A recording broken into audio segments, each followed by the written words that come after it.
Ile natoa kwa shamba yangu vile iko, haina chemicals, haina nini. Naambia kina mama, hiyo mshahara tunapata haitoshi. Tuna mambo mengi tunaweza kufanya. Kwa hivyo hata kama unapata kidogo kwa mshahara, ni vizuri umix na something else. Sasa ukiwa na shamba, kama uko na shamba usiachilie shamba hivyo. Hiyo ina boost wa mama sana.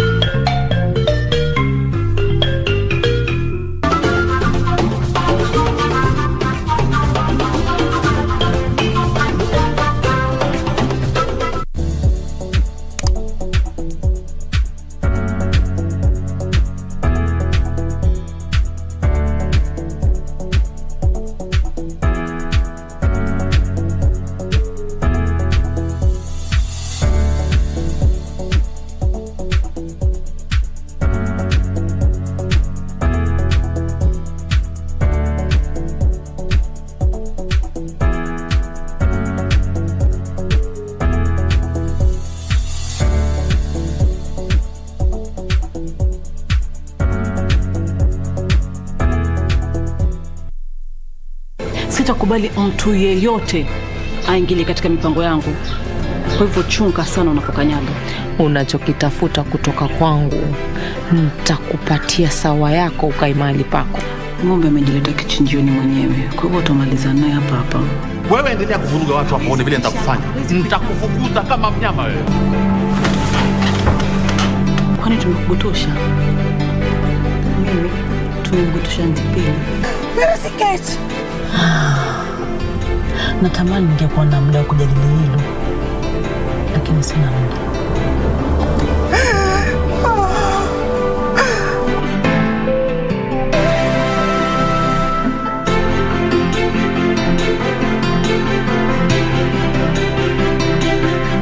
Ili kupata sikiza tune ya Tabasamu ni bure. Bonyeza *811 *965#. Maneno matamu humfanya mtu atabasamu ghafla, na pia mawazo mema huzifanya hali zitabasamu mbele yako ghafla.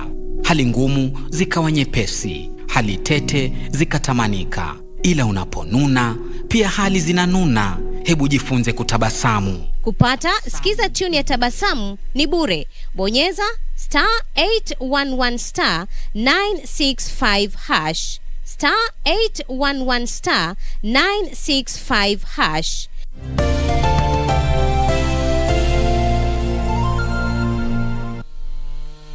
For years without growth. Of others are complicated cases. For example, you have a case where you have, one area block or compartment allocated to more than one person. 4 years of excessive growth, and in the middle, 4 years of the ban. 90,000 hectares of trees, mature ones and over-mature ones, are supposed to be harvested. Now you can imagine, that means that this year, 85,000 hectares of trees have not been harvested. If I had a minute with Kiriako Tobito, just say, my friend Kibiko, sit down with professionals and come up with a policy that, takes care of everyone. How will the clogged businesses, clogged forests, be unclogged?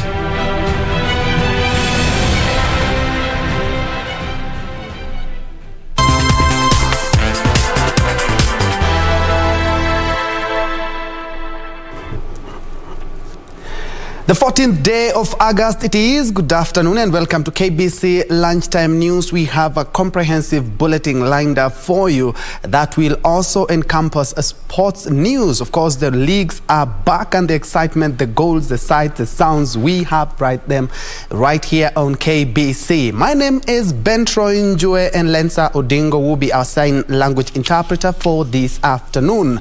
And straight to the news. We begin in Kirinyaga, where Interior Principal Secretary Karanja Kibichu has dismissed the bottom-up economic model advanced by Deputy President William Ruto.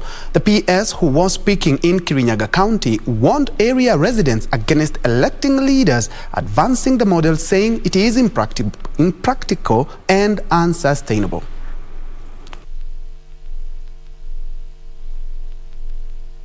Na mtakuja hapa mdanganywa na watu wengi. Wale wanakuja wakiwa promise ate unaambiwa upande mahindi ile stock yake hata itakuwa dhahabu. Hiyo stock ya mahindi ndio tunaambiwa maneno yenye hata wewe ukifikiria hai make sense. Na ndio sisi leo tukaamua tukiwa ile kamati yetu ya National Development Implementation Technical Committee, wacha kwanza tuende ndio tuanze kuona ni vipi hii economy tunaanza kukua hustled nayo saa yote. Economy ni vipi tunaweza itengeneza. Snakebite, motorbike accident and illicit brew have been cited as the major cause of disabilities in Baringo County. Area Governor Stanley Kiptee saying Tiaty Sub-County has the highest number of people with disabilities, with over 5,000 cases mainly attributed to snake bites.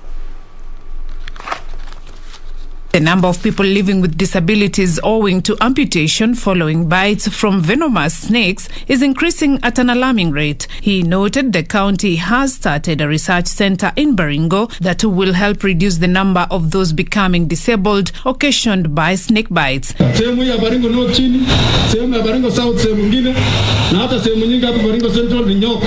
Kiptee cautioned parents who hide their disabled children and directed the administration to ensure that data for all disabled children is recorded for assistance. Kama huko mahali huko na unaona kuna mtoto amefichwa, tafadhali tupatie habari. Mtoto anayefichwa miaka 20 akiwa ndani ya nyumba anawasia kwa kitanda. County's Chief Officer of Gender, Gladys Kiseku, said 250 people living with disabilities have been placed under a cash transfer program. And we give them 2,000 per month, bringing a total of 24,000, and we also pay for their NHIF because that is the most crucial thing that we need to do for them as a vulnerable group. Beatrice Gatonyangetich, Lunchtime News. Elsewhere, the government has introduced a monthly cash transfer program to replace the distribution of relief food to families affected by drought. Devolution Cabinet Secretary Eugene Wamalo said Wajir, Mandera, Turkana and Marsabit counties are the first beneficiaries of over 500 million shillings disbursed through the Relief Assistance Management Information System.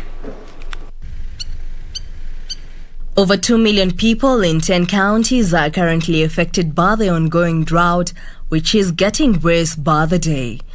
But today, as national government, we want to assure them that we will be scaling up our support to all affected counties and all affected families. So far, almost 2 million Kenyans are affected by this drought, and they are facing serious water and food shortages. And these are the Kenyans that we want to move to support and to cushion. Devolution Cabinet Secretary Eugene Wamalo said that the number could rise to 2.3 million if the October to December rains fail. As government, we have had a paradigm shift in our policy. There's a policy shift from distribution of relief food to relief assistance digitally, meaning from now on the era of distribution of relief food has come to an end, and now we are moving to the era of cash transfer. The government has released 558 million shillings through Equity Bank to start paying affected families in Wajir, Mandera, Turkana and Marsabit counties under the Hunger Safety Net program. We are here to release another 558 million shillings to the same 4 counties that are also hardest hit by the ongoing drought. Government will be releasing the 2 billion shillings. Through this fund, we will also give more support to the affected counties, not just the 10, because all the ASAL counties are affected. We will be able, through these 2 billion, to improve on the response to the biting drought that's there today. Over 100,000 families under the hunger program would get the cash by Monday next week. 4 more counties will be included in the program. Devolution Principal Secretary Julius Correal said that under the RAMIS program that would kick off in a week's time, every family would get 4,000 shillings monthly. Under this RAMIS, that is the Relief Assistance Management Information System, we will be able now to onboard all the beneficiaries or all the vulnerable communities and then be able to give them cash, which has been calculated in a way as per the international standard of about 4,000 per household per month. Program since the year 2009, and we are very excited to be part of the witnesses of the transformative outcomes that the Hunger Safety Net program has brought among the beneficiaries, the non-recipients, and the communities in which the program operates, the 4 counties in northern Kenya. Reporting for Lunchtime News, I'm Jackie Wambiru. Moving on, Narok Governor Samuel Ole Tunai is appealing to the United States of America government to consider revoking its travel advisory to Kenya. Tunai says such advisory only help to hurt the battered tourism industry struggling to survive the adverse effects of the COVID-19 pandemic. Speaking in Ololunga, Narok South, Tunai regretted that the warning made comes during wildebeest migration season in Masai Mara, thus affecting the tourism sector. There is no insecurity. This is why we really want this travel advisory to be removed so that we continue getting so many tourists to come and visit our great seventh wonder of the world. Tunai at the same time called on leaders and residents to champion measures against COVID-19 by taking the jab. The Narok governor is warning locals that health facilities in the country are overstretched. Don't get a bed. Oxygen is getting limited. So we must take this disease very, very seriously to cure citizens wa county hii. The United States has advised its citizens to reconsider traveling due to the COVID-19 pandemic. Reporting for Lunchtime News, I'm Jackie Wambiru. Moving on, the troubled Gakuyu Real Estate has commenced issuance of title deeds to its members after closing down in the year 2019.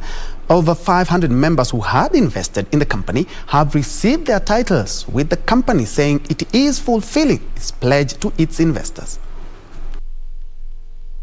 Since going down in 2019 after the Registrar of Cooperatives ordered for its shutdown, investors who had cast their lot with the land buying company have been distraught over their failed investment. But hope is not lost, as the company has begun the issuance of title deeds to land buyers in Joska, Mai Mahiu, Mashuru and Munyu as part of its pledge to its members. Elated investors expressing hope after acquiring the all-important document for a venture they thought would end up in smoke. It has taken the heart of God for us to have that patience. We were not sure whether at long run we will receive the title. We were only given the certificate.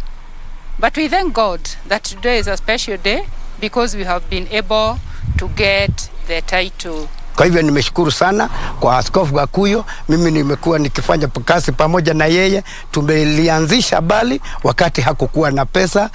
What you invest today is what you eat when you grow old. The company's director Gladys Mureithi says they will be issuing another 400 title deeds in the coming week to its members in Kanza. All the titles are available in our offices. There are those customers who are asking, maybe you bought a piece of land with us, maybe in Kilimabogo, in Joska, in Konza, in Emali. For any inquiries, feel free to call. We give you updates. And still on matters land, the county government of West Pokot has received land registry equipment worth 14.8 million shillings to facilitate in the land processes. Residents have been traveling all the way to Kitale and Eldoret to process land title deeds. The management of land registry in West Pokot is to undergo a complete turnaround thanks to the latest investment by the European Union. Land registry equipment itakuwa hapa sasa kwa county na itasaidia sisi wote. Land's Chief Administrative Secretary Alex Meru says the automation of land in the land registry will scale up the processes. Residents have been traveling to towns such as Kitale and Eldoret to access and process land documents. The 14.8 million shillings investment has however come with a rider. Unapewa community land na unataka kusubdivide tena, kila mtu achukue title yake. Mimi kulingana na maoni yangu na pengine ile ambayo tunaweza kuwapatia si vizuri kusafiri namna hiyo, kwa sababu keshowe hata mmoja za mwenzako ama zako zitakosa pahali pa kukula. County land officials are also being warned against surveying and adjudicating land at night, an activity which has often led to wrangles in the region.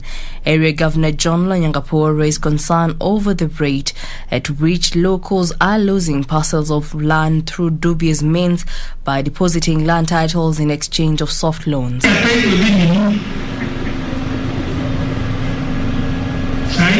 Watu wengine walali, kuna community land inakatwa, wanataka ikatwe hata sana ipewe. Now motivation niende nichukue loan back, alafu niende ng'ombe nifanye nini na nini, si mbaya. So I wanted us tusaidie, tukwambie watu yangu ni vizuri kupata title deed, lakini sio kwa sababu ile unataka kufanyia. Ni mridi na uhai ya watoto wako na usao ya watoto wako na generations to come. At about 14 minutes past the hour, we are taking our first break. But when we come back, I will be telling you why Meru County health workers have threatened to down their tools. Keep your SMSs and your texts coming. I can see there are a lot of people who are currently tuned in. I'll be sampling them when I come back.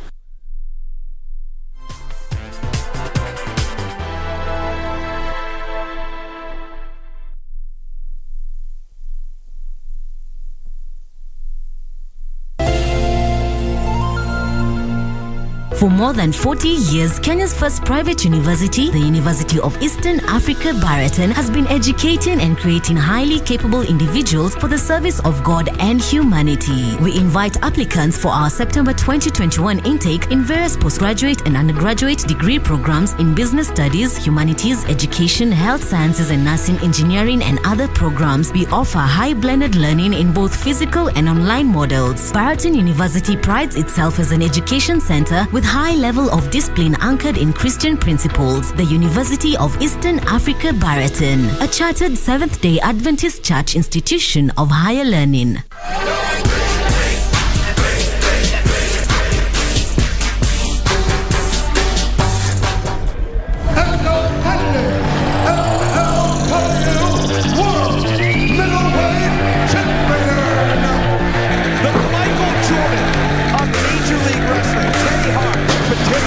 A tremendous competitor. He's covered with scars. He's been in these wars and wild no-holds-barred fight. This is about real wrestling, guys. Training in the dungeon, sacrificing your life. 24 years of wrestling, and that's, guys, something that nobody in the world understands. The pressure either makes you or breaks you.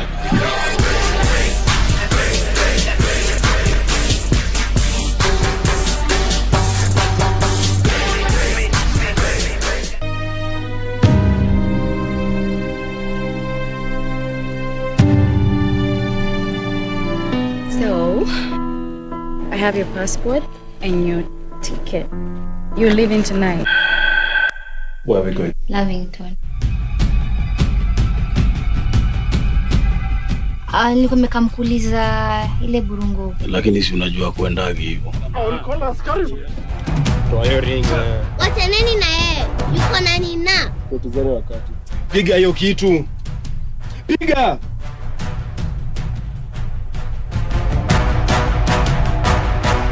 Jichunge sana na huyo boy. Unajua hivyo ndio watu wengizwa box ya Kibabylon. Ni vile unafikiria. Tumetoka worlds tofauti sana. You don't know who I am, you don't know what I do.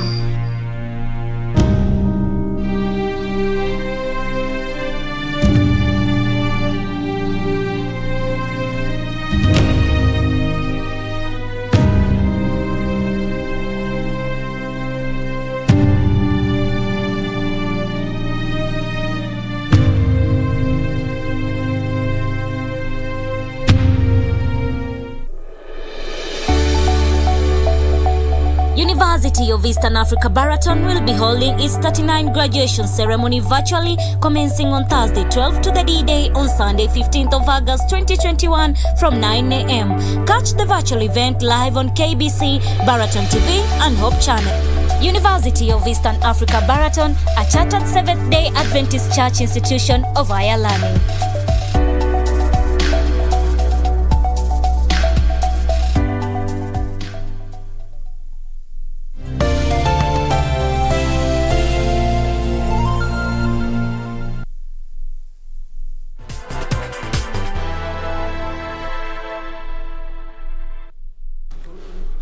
Welcome back and thanks for keeping it KBC. Well, moving on, health workers in Meru County have threatened to go on strike unless the county government pays their salary arrears. The health workers say they haven't been paid for the last 2 months. The healthcare workers have faulted the Meru County government of doing little to take care of their welfare. There is no fulfillment of agreements which are done. And therefore, if we address these issues amicably and we put health sector politics aside, sisi tutaweza kuwa na suluhisho na wafanyikazi wetu watafaidika, hakuna mtu ataweza kuteseka. The caregivers say they have not been paid for 2 months. Wakati ofisi zilifungwa, wafanyikazi kufanya kazi working from home. Sisi kama idara ya afya, sisi tuko kule kazini, lakini hatuna ndawa, tunatembea kule, hatuna mishahara, hatuna pesa ya kwenda kazini. Wala ambao wako na magari walifanya parking ya magari. Our children are not able to take them to school kwa sababu kule tumefukuzwa tayari, hatujaweza kulipa pesa. Na hii mambo tunasema ya kwamba tumekuwa tukiengage serikali yetu ya county. Lakini mpaka siku ya leo hiyo kili yetu haijaweza kusikika. The announcement comes just days after the county closed down its offices and directed its staff to work from home due to a spike in COVID-19 cases. Yusufar reporting for Lunchtime News. Moving on, 8 families whose houses were touched by arsonists a fortnight ago got a major reprieve after they received roofing materials from the Siaya County government. Speaking at Ba Agulu sub-location after delivering a total of 184 iron sheets to the victims, the Chief Officer for Governance and Administration, Joseph Omondi Onyango, assured the residents of the county government support to ensure that they rebuild their lives. The Siaya County government has condemned wanton attacks on residents and the latest arson in which families lost their houses and belongings. Chief Officer for Governance and Administration Joseph Omondi Onyango said the Siaya County government will go leaps and bounds to ensure the protection of lives and property. 184 pieces of iron sheets for all the families whose houses got burnt.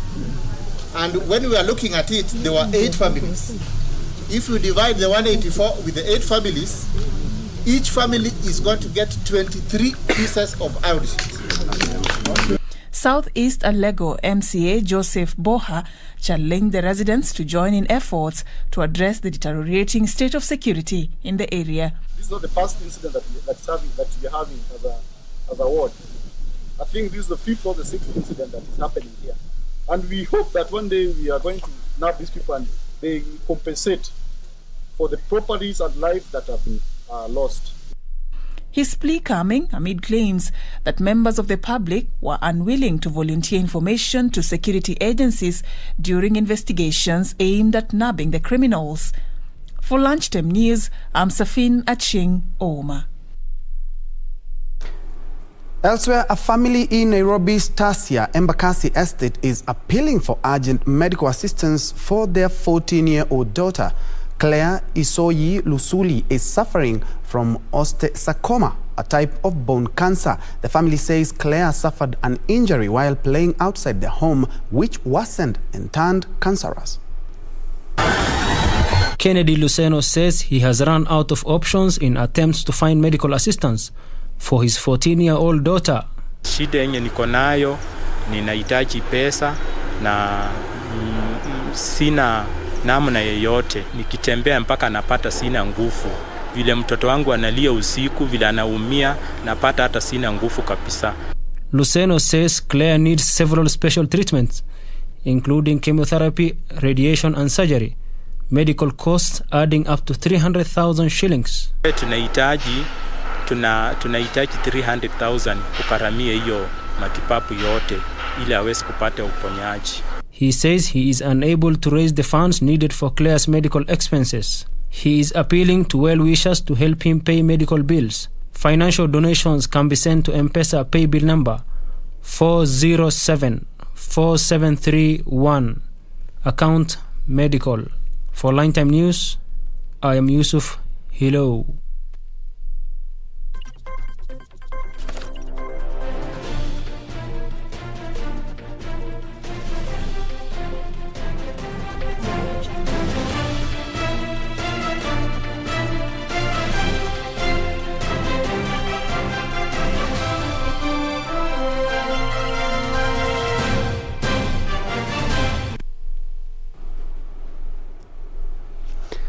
In sports, Kenya Broadcasting Corporation Managing Director Naim Bilal has today flagged off the Great Africa Cycling Team, which enters their 12th day of the 55-day cycling along the East African countries. The cyclists will be heading to Naivasha, Molo and Eldoret before crossing the border to the country of Uganda.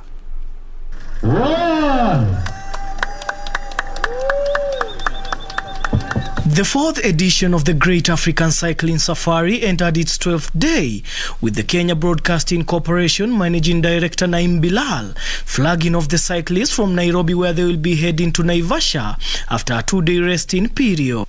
With this year's edition geared towards creating awareness on climate change and promoting integration of East Africans and Africans in general, Bilal promised to do all he can to ensure that the game will be recognized internationally. KBC is driving that event by mobilizing the national broadcasters of Kenya, Tanzania, Uganda, Rwanda, Burundi and South Sudan. My appeal to you is to exercise the highest level of caution on the roads, be safe, and I wish you the very best.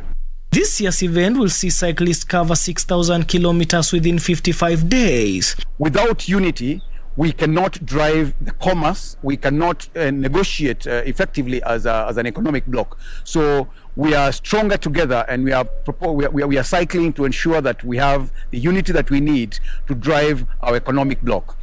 The tour will pass through Naivasha, Eldoret, then Kampala, Kigali, Bujumbura, Dodoma and terminate in Arusha on the foothills of Mount Kilimanjaro.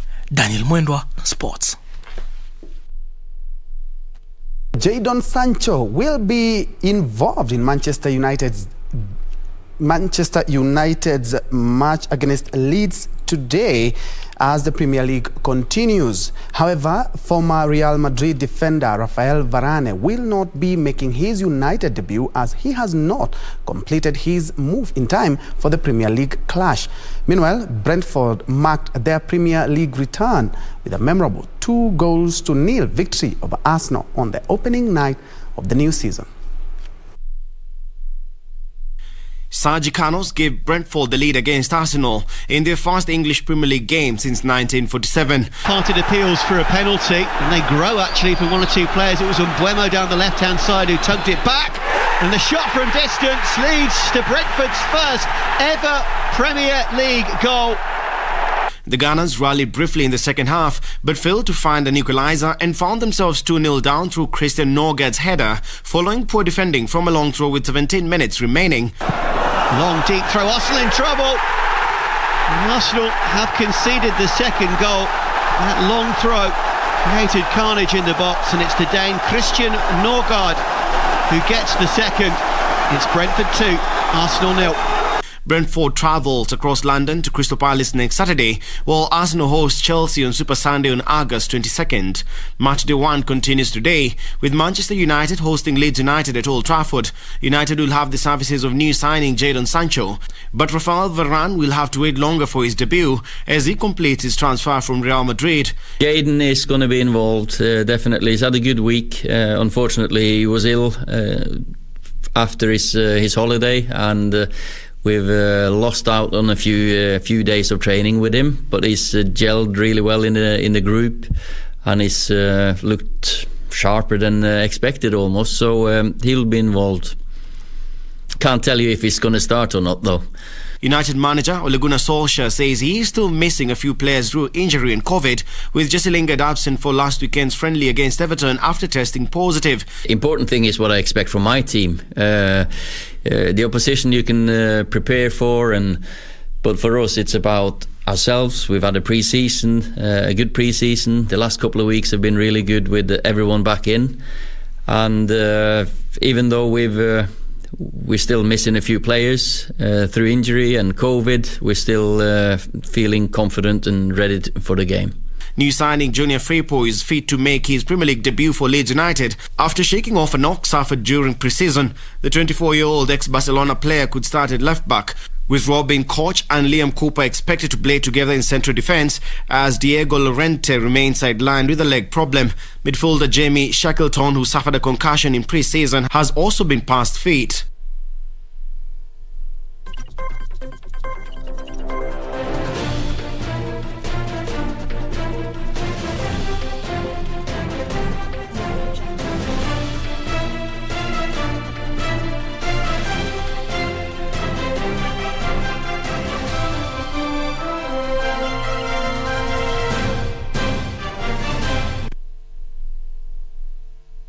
That's all the time we had for KBC Lunchtime News, but don't forget tonight, Dira ya Magwiji at 7 p.m. and also the Legends Edition at 9 p.m. Plus, of course, you can catch up with all the latest news on our social media platform, including our website, that is www.kbc.co.ke.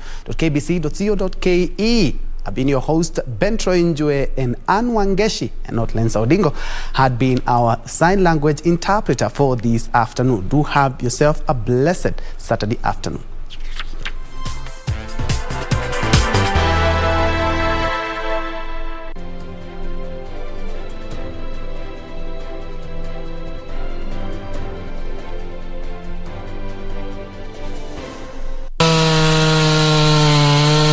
For years without growth. Of others are complicated cases. For example, you have a case where you have, one area block or compartment allocated to more than one person. 4 years of excessive growth, and in the middle, 4 years of the ban.